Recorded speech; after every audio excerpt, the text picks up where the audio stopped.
माय माऊली नमस्कार.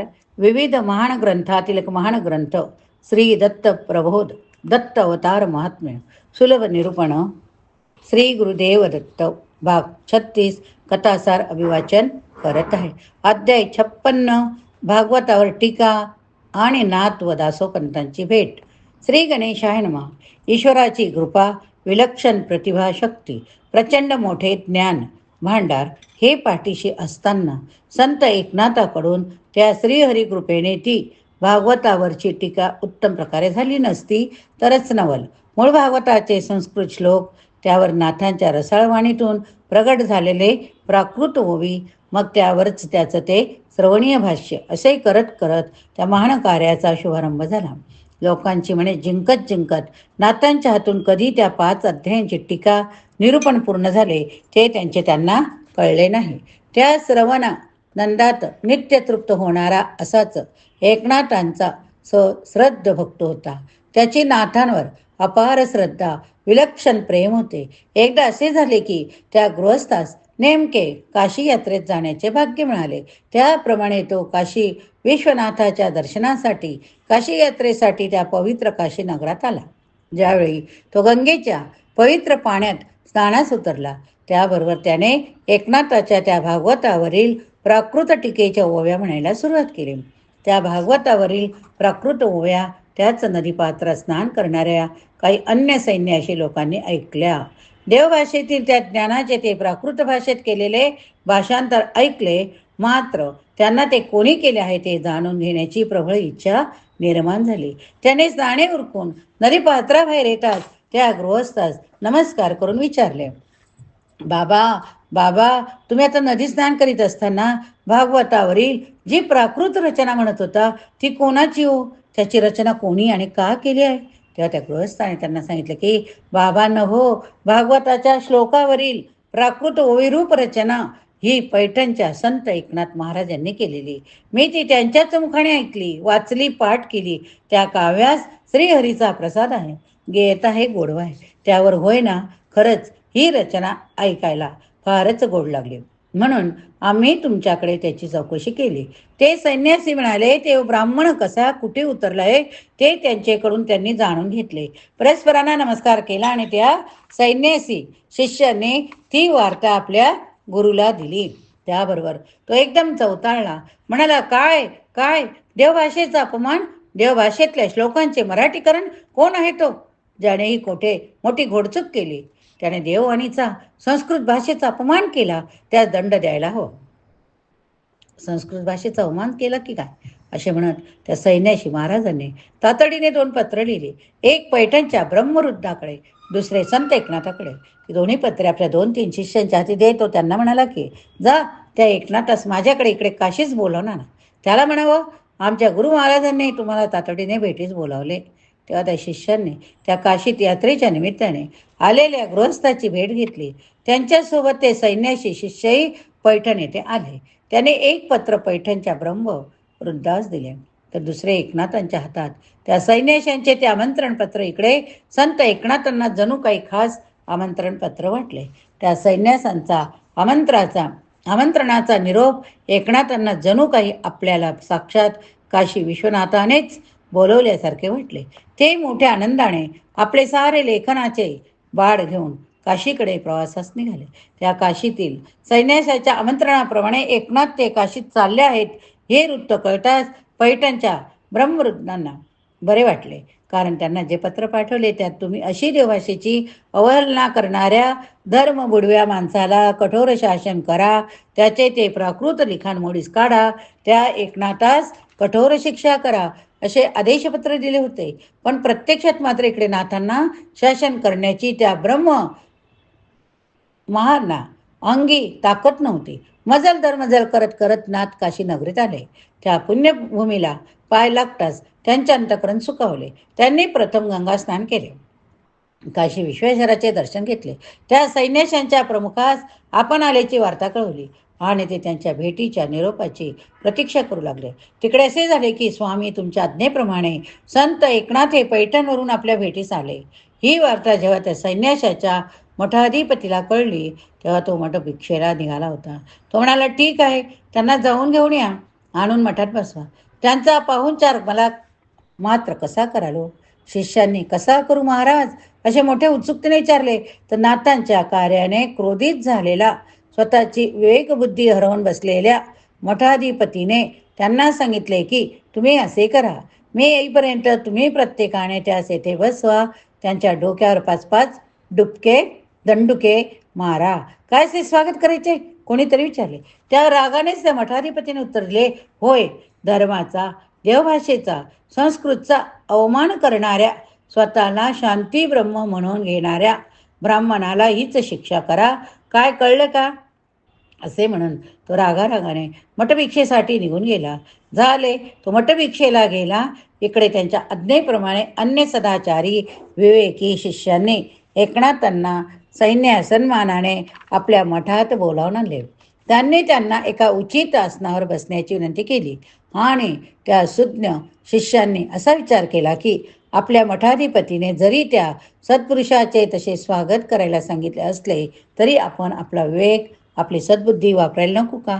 आपण आपल्याचे करूया की एक एक जण जाऊन शांत मनाने त्या संतांचे दर्शन घेऊया. असे म्हणून त्यांनी ज्या खोलीत नाथांना बसायला सांगितले त्या खोलीत प्रवेश केला. आणि काय, ती समोर बसलेल्या संत एकनाथाची शांत प्रसन्न मुद्रा, त्यांच्या मुखात सतत चाललेले हरिनाम, त्यांच्या हृदयातले ते श्रीहरीचे दिव्य दर्शन होताच ते लोक स्वतःचेच भान विसरून गेले. एका नील प्रकाशाने भरलेल्या, बासरीच्या सुरांनी भरलेल्या त्या खोलीत, बासरीच्या सुरांनी भारलेल्या त्या खोलीत त्यांना नाथांच्या जागेवर साक्षात भगवान श्रीकृष्णाचे दर्शन झाले. सारे जण धन्य झाले. आपला सर्व शिष्यवर्ग असा देवभान विसरून कोणाचे दर्शन घेत आहे हे पाहायला तर ते मठाधिपती गेले. तर त्या खोलीतले एकनाथांचे दिव्य दर्शन सर्वांना चकित करून गेले होते. क्षणभर त्या मठाधिपतीसही काय करावे ते सूचना. त्यावर त्याने असे सांगितले की असे करा, माझ्या आणि त्या पैठणच्या ब्राह्मणामध्ये पड्डा टाका. मी पड्ड्याच्या आडून त्यांच्याशी संवाद करीन. झाले. शिष्याने लगेच त्या आज्ञेचे पालन करून दोघात पड्डा टाकला. मठाधिपती मागच्या दाराने येऊन नाथांच्या समोर पण त्या पड्ड्या आड बसला. बरोबरच आहे, त्याच्या दृष्टीपुढे अज्ञान, अविचारीपणा, अविवेक याचा पटल आला होता ना. त्याने पड्ड्या आडूनच रागारागाने नाथांच्या त्यांच्या त्या भागवत ग्रंथाच्या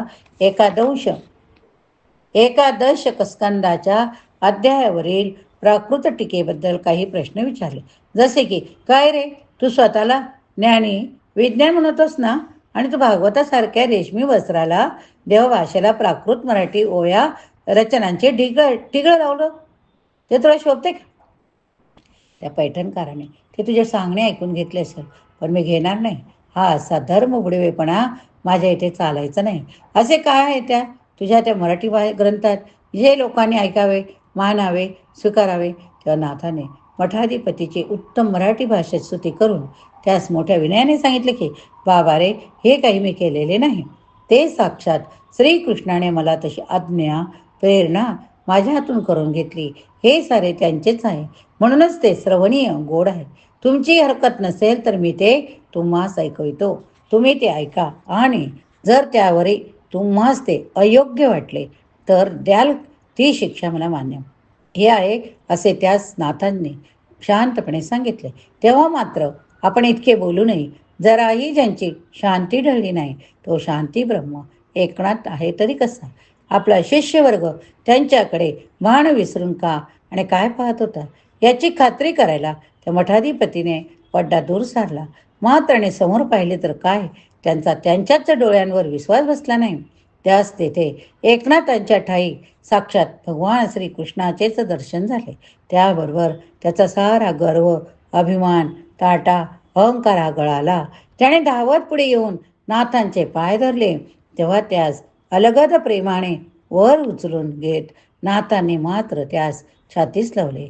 त्याने नाथांच्या पायावर डोके टेकवले, मनोमन त्यांची क्षमा मागितली आणि त्याने त्याच दिवसापासून नाथांच्या सिद्धवाणीतून त्या प्राकृत रचनेचे सर्वनामृत सेवन केले. त्याने नाथांना काशीत राहण्याची सर्व व्यवस्था करून त्यांना त्यांचे उर्वरित सर्व अध्याय हे तेथेच राहून पूर्ण करा. आम्हास त्याचा श्रवणानंद द्या, अशी नाथांना विनंती केली. कोणावरही कधीच कोणताच राग न धरणाऱ्या क्षमाशील नाथांनी त्या मठाधिपतीचे सारे अपराध पोटी घातले.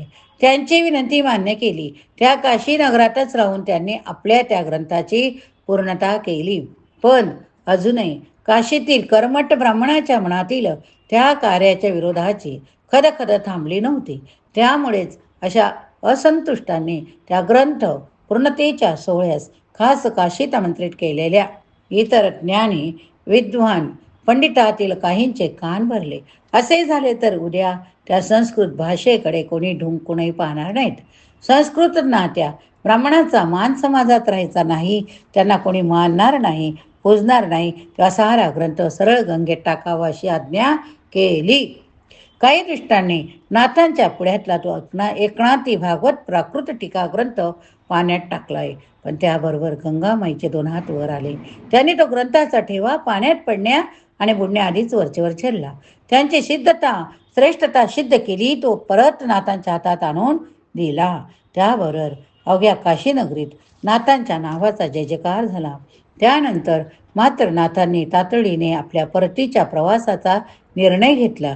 ती आपली अक्षयी ठेव घेऊन ते सोबतच्या 4-2 लोकांसोबत ते पुन्हा पैठणकडे निघाले.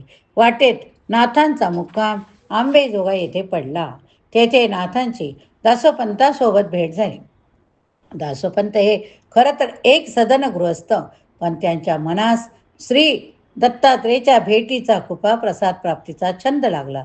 त्यासाठी त्यांनी अनेक वर्ष कठोर तपश्चर्या केली, साधना केली. श्री दत्तात्रेय त्यांच्यावर प्रसन्न झाले. दत्तात्रेयांनी त्यांना दर्शन दिले. त्यांच्या मस्तकावर आपला कृपा वर हस्त ठेवला. त्यांना शुभाशीर्वाद देत देत दत्त महाराज म्हणाले की, बा दासोपंता, तू मोठा कीर्तनकार होशील. कृपेने तू माझेच गुणगान करून समाजात मोठा मान सन्मान मिळवशील. तो त्यांचा आशीर्वादच पुढे खराही झाला. दासोपंताचे एक थोर संत भक्त, उत्तम कीर्तनकार, सदन सुशील व्यक्ती म्हणून कीर्ती पसरले. एकनाथ महाराजे श्रीहरीचे भक्त, दासोपंत दत्तात्रेयचे. दोघात फरक इतकाच होता की दासोपंतांना कळत नकळत आपण कुणीतरी विशेष आहोत असा अहंकार चालत. त्याला आणखी एक कारण होते. हे असं की दासोपंताकडे दरवर्षी दत्त जयंतीचा मोठा उत्सव साजरा होत असे. तेव्हा असे घडत असे की श्री दत्तात्रेयांसाठी अर्पण केलेली पादुकावरची पूजा, पुढ्यातला नैवेद्य हा नाहीसा होत असे. तेव्हा ती पूजा श्री दत्तात्रेयाकडून स्वीकारली जाते असे भाविकांचे दासोपंताचे मत होते. त्यात कुठेतरी माझी सेवा श्री दत्तात्रेय स्वीकृत करतात ही नको असलेली भावना दासोपंताच्या मनात जागत होती. त्यावेळी तर नेमके एकनाथ हे त्याच समोरास आलेले. त्यामुळे दासोपंतांनी त्यांना 4 दिवस जास्त आग्रहाने ठेवून घेतले. आपल्याकडे दरवर्षी दत्त जयंतीला घडणारी ही चमत्काराची घटना त्यांना दाखवली. त्याबरोबर ते बोलून गेले, काय नाथ आहे की नाही हा दिव्य चमत्कार? नाथाने होय म्हटले. ते आपल्या गावी परत निघाले. मात्र निघताना नाथ हे दासोपंतांना आपल्याकडल्या कुडा जन्माष्टमीच्या कार्यक्रमास बोलवायला विसरले नाही. त्यांचे ते निमंत्रण दासोपंतांनी मोठ्या आनंदाने स्वीकारले. पैठणला येण्याचे कबूल केले. एकनाथाकडचा कृष्ण जन्माष्टमीचा उत्सव म्हणजे त्या गावातले जणू एक जत्राच. नाथांच्या घरापुढे मोठा मांडव, अनेक ठिकाणाहून येणारी भक्त भाविक, कथा कीर्तनाचा सुकाळ, भोजन प्रसाद काय काय म्हणून विचारू नका. तेथे कशाला कशाची कमतरता नव्हती. नाथांच्या आमंत्रणाबरोबर दासोपंत आले. त्यांनी त्या भव्य मांडवाच्या प्रवेशद्वाराशी येताच जे पाहिले ते पाहून त्यांच्याच डोळ्यांवर विश्वास बसेना. अरे, मी काय पाहतोय? कारण त्या दाराशी स्वतः श्री दत्तात्रेय हे येणाऱ्या भक्त भाविकांचे स्वागत करण्यासाठी तिष्ठत उभे होते. त्यांना पाहून दासोपंतांनी त्यांना नमस्कार केला. विचारले की, दत्तराया, तुम्ही येथे कसे हे असे दारात का उभे? त्या दत्तात्रेय म्हणाले, पंत, नाथ कोणी सामान्य व्यक्ती नाही, ते साक्षात या श्रीहरीचे अवतार आहेत. आम्ही तत्वांच्या ठाई दोघे एकच आहोत. त्यांनी माझी सेवा केली काय किंवा मी त्यांची केली काय, आम्हा दोघांना काहीच फरक पडत नाही. असो, आता आणखी एक चमत्कार पहा. असे म्हणून दत्तात्रयांनी पंतांना खुणवताच त्यांनी त्या नाथाघरच्या कृष्ण जन्माष्टमीच्या कार्यक्रमात तेथे अनेक देवदेवता उपस्थित होताना पाहिल्या. तो नाथांच्या घरचा दिव्य चमत्कार पाहिला. दासोपंतांना एकनाथांची थोरवी लक्षात आली. आज त्यांच्यामुळे आपल्याला येथे अनेक देवदेवतांच्या दर्शन भेटी घडवण्याचा मोठा आनंद हा दासोपंतांना सुकवून गेला. नाथांच्या घरचा प्रेमळ पाहुणचार घेऊन मोठ्या समाधानाने दासोपंत जेव्हा आंबाजोगाईस परत जायला निघाले तेव्हा हुवैतांनी भरल्या डोळ्यांनी परस्परांचा निरोप घेतला. येथे नारद पुराण संबंध श्री दत्त प्रबोध या ग्रंथाचा 56वा अध्याय पूर्ण झाला. या पुढील भाग आपण पुढच्या भागात बघूया. श्री गुरुदेव दत्त. श्री गुरुदेव दत्त.